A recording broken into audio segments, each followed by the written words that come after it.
Chefes dos poderes, então, Fernando Mollica, dando as suas declarações, o que a gente pode esperar, imaginar para esse ano legislativo? E é possível prever grandes transformações, grandes negociações, já que a gente está falando de um ano eleitoral? É muito difícil, né? Você fazer reformas importantes no ano eleitoral, porque isso mexe com interesses locais, interesses de deputados e mexe também com a opinião pública, né? O governo, privatizações, é muito difícil sair, aquela história da privatização dos Correios.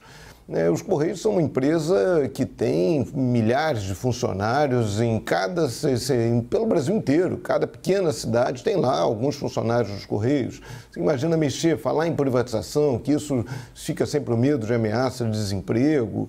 Vai ser muito difícil fazer isso, né? Isso o governo tinha que ter feito antes. Fez a reforma da Previdência, houve ali uma mobilização grande do então presidente da Câmara, né, o Rodrigo Maia, para aprovar a reforma da Previdência, mas que estava no início do governo, aquele momento meio de lua de mel, né, que a parte que elegeu o presidente da República está muito feliz com o presidente, a oposição fica meio desarticulada, enfim, deixar para agora. Reforma tributária, temas espinhosos como esse, reforma tributária, reforma administrativa, olha só, privatização da Eletrobras, agora é praticamente impossível que saia alguma coisa. Agora eu queria falar um pouquinho sobre esse discurso do Bolsonaro. Primeiro porque depois, num outro trecho, ele falou também internet. Ele falou, os senhores nunca me verão aqui neste parlamento pedir pela regulação da mídia e da internet. Esse é o grande ponto do Bolsonaro, né? A questão da internet.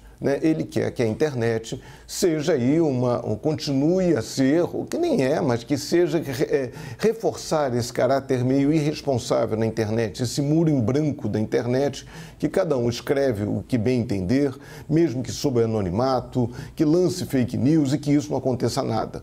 O presidente já teve publicações suspensas no Facebook, no Twitter, por conta de fake news, por conta de mentiras, né, de informações não comprovadas que ele divulgou, particularmente em relação à pandemia. Ele lançou uma medida provisória que dificultava a retirada desses conteúdos falsos da internet. Essa medida provisória acabou sendo devolvida pelo presidente do Senado ao Palácio do Planalto, então a medida provisória perdeu efeito, sequer foi analisada ali pelo plenário da Câmara e do Senado. Então a grande questão dele é essa, quando ele fala em liberdade de imprensa, aí ele pega esse mote, nessa discussão lançada pelo Lula, pelo PT, de regulação dos meios de comunicação, trabalhar em torno da Constituição e tal, então ele pega isso e vai na onda, diz que isso é censura, e pega essa carona. Só que o presidente, ao longo do mandato, ele já ofendeu vários jornalistas, xingou,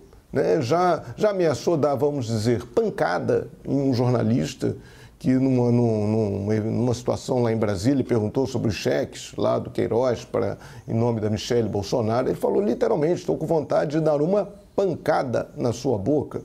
Houve vários processos contra jornalistas durante o seu governo, até pelo então ministro da Justiça, o André Mendonça. Ele bloqueou um levantamento da Associação Brasileira de Jornalismo Investigativo, mostra que o Bolsonaro bloqueou 82 jornalistas na sua conta do Twitter, que é uma conta que ele usa até para transmitir informações oficiais.